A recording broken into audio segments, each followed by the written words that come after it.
Hey there, Sam Visnick here, Release Muscle Therapy, and in today's video I'm going to show you my top 2 exercises for strengthening a lagging or a weak glute medius muscle. So in my practice I work with a lot of competitive athletes, in particular runners who have hip issues and knee issues and so forth, so the glute medius is one of the more important muscles to address in these situations. Now if you're not familiar with the glute medius, it is a muscle on the side of the hip. It is deep to the larger muscle called the glute maximus. Its primary function is to abduct the leg. That's where you bring the leg out to the side of the body. But some of the fibers on the front side will also contribute to rotating the hip inward. That is internal hip rotation. Very, very important to address both functions, and we can hit most of them with a couple of simple exercises. So these 2 that I show you are slightly different. One of them is in a side-lying position, kind of mimicking a more classic glute medius exercise. But the other one is going to be a standing exercise where your foot is going to be making contact with the ground. It is one of my absolute favorite exercises to use because it's highly functional, has a great transfer to running. So let's get started in these movements. Okay, so the first exercise involves laying on the side, and we're going to essentially be doing a sliding maneuver with the hip. Now, classically, when training the glute medius and abduction, we lay on the side and then we just lift and lower our leg. It's an okay exercise, but I actually find one that is a little bit more helpful, in particular with learning how to shift the pelvis and the hips is a lot better option. So what we're going to need is we're going to need something like a foam roller just to quickly learn the motion. But once you learn the motion, you won't need the foam roller. So watch this.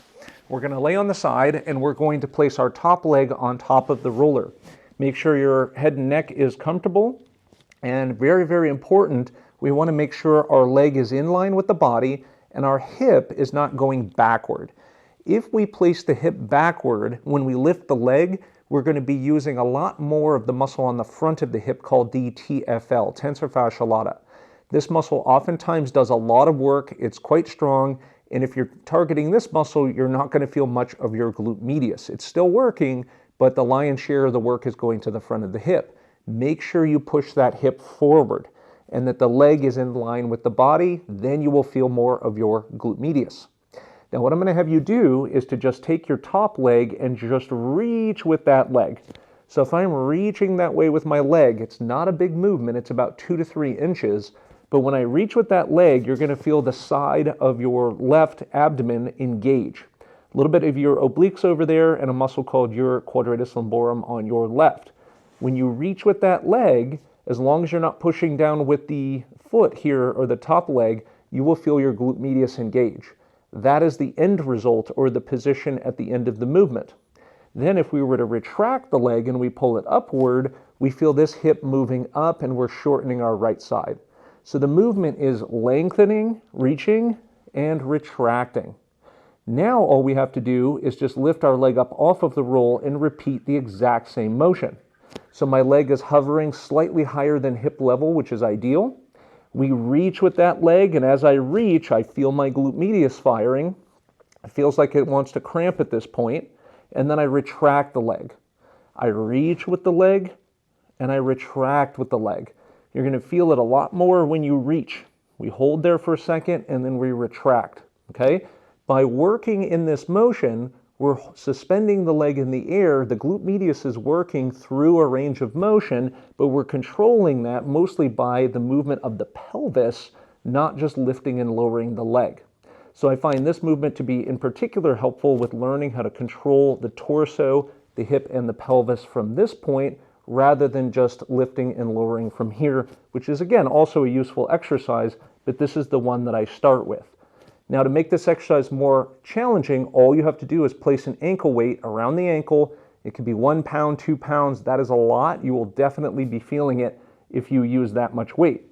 So if we hold it and we continue reaching and so forth, I find on average about 20 repetitions or around 60 seconds of work is enough to sufficiently fatigue that glute medius. So this exercise will be repeated generally for 2, maybe 3 sets, and that would be plenty, of course, before moving on to the next exercise. Okay, so the next exercise is the standing supported hip shift. It is one of my favorite exercises to use for a number of things, but in particular for addressing, improving the strength and endurance of the glute medius. You're going to need a small step or a sort of riser.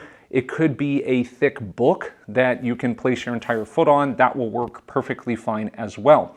Now, we don't want to use something too tall to start with. So in particular, this riser is about 2 to 3 inches. That should be plenty to begin with. We're going to have something in front of us. I'm going to use a massage table, but you can certainly use a chair to hold on to as well. So I'm going to place this on the ground, and I'm going to stand on it, in this case with my left foot. So if I place my left foot on that riser and I lower my right leg down to the ground, essentially what's going to happen is that I'm going to make my left leg short.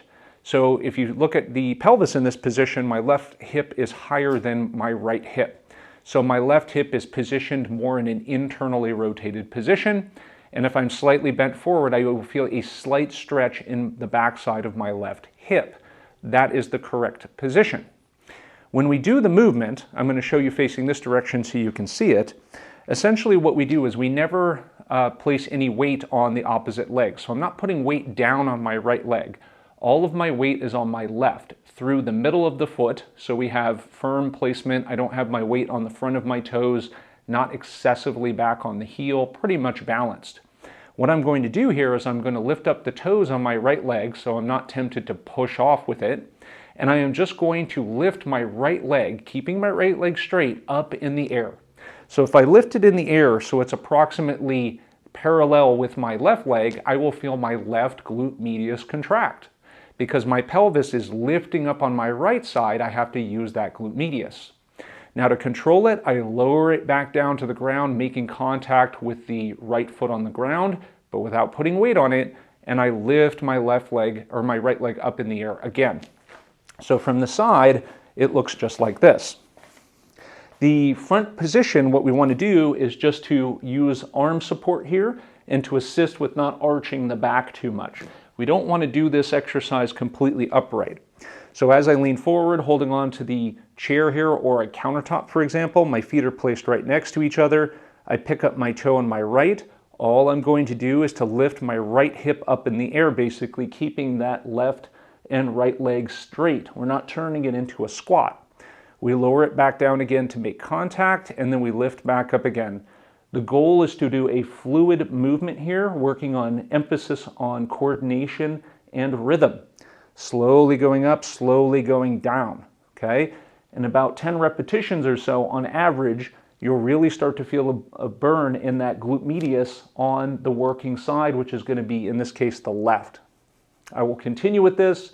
Usually the first goal is to start with approximately 20 repetitions, working up to 40, even 50.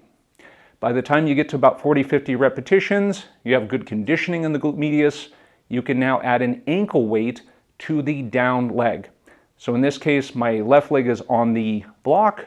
I would put the ankle weight on my right side because that would give me more resistance for the left glute medius. Again, what we would normally work up to, 2 to 3 sets, especially if you're trying to play catch up, trying to strengthen that glute medius for running or for whatever additional function you need that additional strength and endurance for. So that sums it up for my 2 favorite glute medius exercises for runners. Make sure you put these into play. Usually 2 to 3 times a week is going to be necessary. And again, taking days off as needed for muscle soreness and so forth. So I hope you enjoyed this video. If you like this kind of instructional video, give me a thumbs up. Of course, subscribe to the channel, comment down below, and I'd love to hear any questions or suggestions from you. Thanks for watching. I'll see you in the next one.